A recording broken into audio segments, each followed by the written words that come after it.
Olá pessoal, tudo bem? Que hoje seja o primeiro dos melhores dias da sua vida. Estou chegando aqui para trazer os 5 temas que eu vou comentar aqui hoje. Primeiro deles, a saída do técnico Fábio Carille do Atlético Paranaense e a contratação do técnico Luiz Felipe Scolari Felipão. Gente, inacreditável! 21 dias de trabalho, 7 jogos realizados. Um jogo a cada 3 dias. E aí, não é apenas entrar em campo e jogar futebol. Tem que ter descanso, recuperação, treinamento e preparação para o jogo seguinte. E olha só, o Fábio Carille, ele chegou no dia 13 de abril. No dia 14, já estreou pela Libertadores da América contra o The Strongest da Bolívia. Venceu pelo placar de 1-0. O jogo seguinte também foi em casa. Jogo pesado contra o Atlético Mineiro. Perdeu por 1-0, um resultado absolutamente normal. Na sequência, foi para Tocantinópolis, no norte do Tocantins, na divisa com o Maranhão. Lá jogou pela Copa do Brasil contra o Tocantinópolis e venceu pelo placar de 5-2. Na sequência, volta para Curitiba e vence o Flamengo pelo placar de 1-0. Venceu o Flamengo, hein? Depois, vai a Assunção, no Paraguai, e enfrenta pela Libertadores da América o Libertad e perde lá. Resultado também normal, 1-0 para o Libertad. Na sequência, vai a Belo Horizonte e perde por 1-0 para o América. E depois enfrenta o The Strongest, 3.500 metros de altitude, problema, é claro, com o ar rarefeito, perde por 5-0. O placar absurdo, né? Mas a derrota dentro da normalidade. O que o dirigente pode avaliar do trabalho de um profissional em apenas 21 dias? Gente, isso não existe no futebol. Ele não teve tempo, ele não teve uma semana. Durante 21 dias e um elenco curto como é o do Atlético Paranaense, que perdeu jogadores importantes em relação à temporada vitoriosa no ano passado, por exemplo, o Nicão não está mais lá. O goleiro Santos foi para a equipe do Flamengo. O Renato Kaiser foi para a equipe do Fortaleza. Então eles perderam jogadores importantes. Então o time está inferior ao do ano passado e não tem elenco para aguentar 3 competições. E o técnico, durante esse período, em 21 dias, 7 jogos, praticamente distribui os uniformes de acordo com a avaliação do Departamento de Fisiologia. Quem acompanha um pouquinho de futebol tem noção do que é isso aí. Não é fácil e é impossível fazer qualquer avaliação sobre o trabalho de um profissional. E não dá para dizer, o dirigente, que às vezes tenha ficado surpreso com o estilo de trabalho do Fábio Carille. O Fábio, ele já trabalhou no futebol brasileiro, foi campeão no Corinthians, fez um trabalho longo por lá. Recentemente estava na equipe do Santos. Então, se não gostava do trabalho dele, poderia ter um pouco mais de critério e não ter contratado. E aí, agora resolvem contratar o técnico Luiz Felipe Scolari, o Felipão. Eles acham que realmente o problema do Atlético Paranaense é treinador? Um treinador vai conseguir extrair mais do que o time tem feito até agora nesta temporada? O que eles esperam com o Felipão? E o Felipão, o que espera com o Atlético Paranaense? Já não chega com essa carreira tão vitoriosa como tem o Luiz Felipe Scolari, de ter feito escolhas complicadas nas últimas 2 temporadas, onde treinou o Cruzeiro, para não chegar nenhuma vez nem entre os 10 primeiros colocados do Campeonato Brasileiro da Série B, e depois treinou o Grêmio, onde participou da maior parte do rebaixamento para a Série B no ano passado. E agora vai para mais essa, entre aspas, barca. Então, o Felipão poderia ter um pouco mais de zelo com a própria história que ele tem no futebol. Vamos lá. Seleção brasileira definiu os amistosos contra Coreia, Japão e também contra a seleção da Argentina. O jogo contra a Coreia vai ser lá na Coreia, dia 2. Aí depois vai jogar contra o Japão. E aí depois, na sequência, lá na Austrália, vai enfrentar a Argentina. Naquele jogo que deveria ter acontecido, o clássico da Anvisa, deveria ter acontecido no estádio do Corinthians. Não foi porque teve problema lá com a documentação da pandemia, dos protocolos de saúde, não teve o jogo foi adiado e a FIFA determinou essa data e as seleções entraram em entendimento e resolveram jogar por lá. Isso tudo tem influência da PIT. PIT é a empresa que desde 2006 detém os direitos de comercialização dos jogos da seleção brasileira. Então, essa empresa que define os amistosos. E eu já disse em outro comentário, já relatei aqui, nosso repórter Leonardo Baran conversou com o Tite com exclusividade no dia 2 de abril, lá no Catar, e o Tite disse que não queria enfrentar seleção asiática. Por quê? Porque ele não vai pegar seleção asiática na primeira fase da Copa. E provavelmente não enfrente na Copa em nenhum momento uma seleção asiática. Vai pegar a Suíça, a Sérvia, duas seleções europeias e Camarões africana. Ele disse que tinha preferência de pegar uma seleção africana. Então, a seleção brasileira vai enfrentar duas seleções asiáticas. Duas seleções de um continente, de uma região que o técnico Tite disse que não gostaria de enfrentar. De duas escolas do futebol que ele não gostaria de enfrentar. Então, isso é lamentável, a CBF ficar refém dessa empresa chamada PIT. O contrato vence no final do ano. Essa é uma herança que o Ricardo Teixeira, uma herança maldita deixada pelo Ricardo Teixeira para as administrações da CBF. É por isso que a seleção brasileira não joga amistosos em território nacional. O Brasil só joga em território nacional quando é obrigado a jogar. Quando tem Copa América, quando tem Copa do Mundo, quando tem eliminatórias. Amistosos não.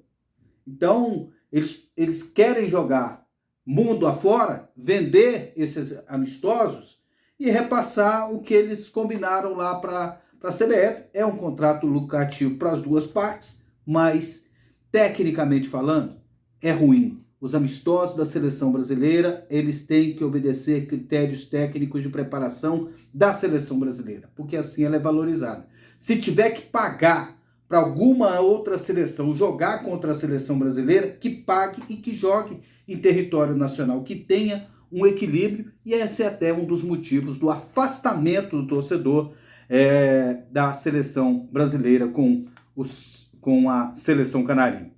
É por isso que o torcedor às vezes fica desanimado. Pois é, dia 30 de maio a 14 de junho, essa data FIFA com esses 3 jogos, onde a seleção vai aproveitar mais, é o jogo da Argentina. Jogo contra a Coreia, talvez Brasil primeiro colocado, se a Coreia for segunda colocada do outro grupo, que não acredito, não acredito que seja, do outro grupo lá é Portugal e Gana, eles são os favoritos. E o Japão não deve passar da primeira fase, porque está no grupo que tem Portugal e que tem a Espanha. Então, a seleção vai, entre aspas, perder tempo nesses 2 amistosos, não vão agregar tanto tecnicamente como a comissão técnica esperava. Pois é, nesta quarta-feira o Atlético enfrenta o Defensa e Justiça. Não vence há 5 jogos e nos últimos 4 desperdiçou a oportunidade de conseguir as vitórias nos últimos minutos. E por falta de atenção, por falta de concentração. O time, nesses jogos, por exemplo, jogo contra o Flamengo, jogo contra o Cuiabá, o último jogo contra o Cuiabá lá, jogo contra o Botafogo, estava jogando bem. Teve a oportunidade até de ampliar. O que a gente nota? É que o Atlético ele tem capacidade. O que está faltando é regularidade em toda a partida e nos últimos minutos ter um pouco mais de atenção. Então o Atlético contra o Defensa e Justiça vai ter que tomar a iniciativa do jogo, Vai ser diferente do jogo da Argentina, em que o adversário tomou iniciativa, teve 73% de posse de bola, o Atlético teve 27%, foi o time com menos posse de bola a vencer um jogo até agora dentro da Copa Sul-Americana. Dessa vez vai ter que ser diferente, vai ter que tomar a iniciativa e é a grande oportunidade para o Atlético chegar aos 9 pontos, se manter na liderança. Quem sabe aconteça um tropeço da LDU contra o Antofagasta lá no Chile, e aí depois vai ter o confronto contra o Antofagasta em casa e o último jogo contra a LDU do Equador. Se aproveitar esses 2 jogos, possivelmente o Atlético possa chegar classificado na última rodada. E o Defensa e Justiça jogou na segunda-feira à noite, viajou de madrugada, chegou de manhã em Goiânia, eles estão cansados da viagem, mesmo assim eles vão com o time principal. E pelo que fez lá em Buenos Aires, pelo que a LDU até conseguiu ganhar do Defensa e Justiça na semana passada, lá na capital argentina, o Atlético tem toda a condição de vencer e chegar aos 9 pontos nessa primeira fase da Copa Sul-Americana. Em relação ao quarto tema, quinto assunto aqui conosco, o Luan deu uma entrevista depois do jogo no sábado. Ele está insatisfeito com praticamente tudo com Goiás. Com a preparação física, ele acha que o time tem que se impor mais em casa, que tem que melhorar, que o Goiás tem que ser aquele de outras épocas que quando ele chegava em Goiânia e impunha muita dificuldade, que era muito respeitado. Ele está insatisfeito com o próprio futebol. E sabe o que eu acho disso? Eu acho isso bom. Ruim seria se aparecesse assim, ele dizendo que estava plenamente satisfeito com o Goiás com apenas 2 pontos em 12 disputados até agora na Série A do Campeonato Brasileiro. Então é bom o jogador estar passando por essa insatisfação de estar esperando às vezes mais do clube e mais dele mesmo e mais do time. Eu acho que isso é bastante salutar. Até me estranhou de início a entrevista, mas depois refletindo eu vi que ele tem razão, ele tem que estar insatisfeito mesmo. O Goiás tem que crescer no campeonato. Aliás, futebol goiano, no mês de abril, no Campeonato Brasileiro Séries A e B, futebol goianiense, não conseguiu nenhuma vitória. E aí eu vou para o quinto tema, que é o Vila Nova, que vai enfrentar o Náutico, que empatou com a equipe do Guarani nesta terça-feira pelo Campeonato Brasileiro da Série B. Náutico, atual campeão pernambucano, venceu nos pênaltis o Retrô no último sábado, e o Vila Nova terá esse adversário. É a hora H, é o momento chave, é o momento para continuidade ou não do trabalho do técnico Igor Magalhães. Eu não atribuo a ele essa fase que o time está passando, uma fase, entre aspas, de 8 jogos sem vencer, entre aspas, porque eu vejo que nesses 8 jogos teve muita coisa positiva na equipe do Vila Nova, a classificação contra o Guarani, os 2 jogos contra a equipe do Atlético são derrotas normais, empate com o Vasco da Gama fora de casa, a derrota para o Fluminense, onde o time estava jogando bem, se manteve vivo agora para o jogo de volta da Copa do Brasil, e aí perdendo os outros jogos, tropeçando por detalhes, por exemplo, o jogo contra o Londrina, também nas questões individuais.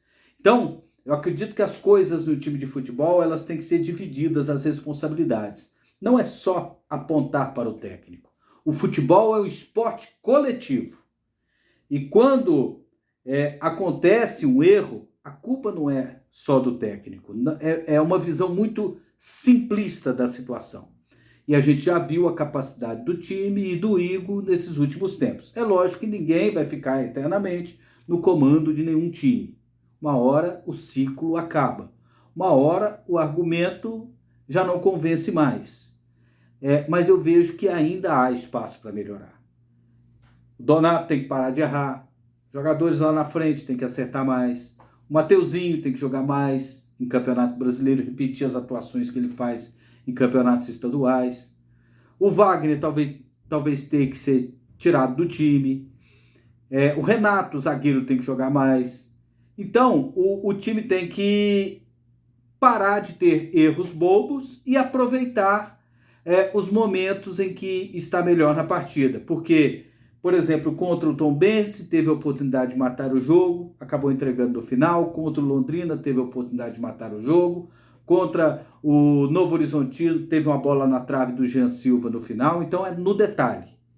E o Vila não pode mais perder pontos e neste mês terá 3 jogos em casa e um fora pelo Campeonato Brasileiro da Série B. Então será a grande oportunidade de reabilitação. Portanto, esses foram os 5 temas de hoje.